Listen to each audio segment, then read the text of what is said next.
জীবনে যাহা কিছু আছে সবকিছু একটা সেলসের মতো।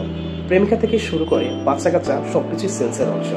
যখন কাউকে নিজের জন্য কাজ করাবেন তখন সেও যেন আপনার কাছে সেলস হয় সেদিকে খেয়াল রাখতে হবে। সবকিছুই সেলসের মধ্যে পড়ে। যত তাড়াতাড়ি সেলস করে শিখবেন আপনার জীবন ততই সুন্দর হবে। কথাটা বলেছেন Dan Henry, World Street Journal এবং ইউএসএ টুডে এর বেস্ট সেলার ডিজিটাল মার্কেটিং সিক্রেটের লেখক। আসসালামু আলাইকুম, আমি হাবিবুর রহমান হানিফ কথা বলছি the pocket guide to high ticket selling বুকসের চমৎকার কিছু টপিকস নিয়ে।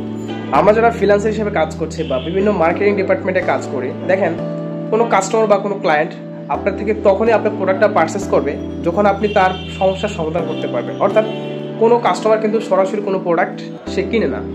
একটা কাস্টমার সবসময় তার সমস্যা, যেটা সমস্যার সলিউশনটা কিন্তু সে কিনে, মানে প্রবলেমসের সলিউশন খোঁজে।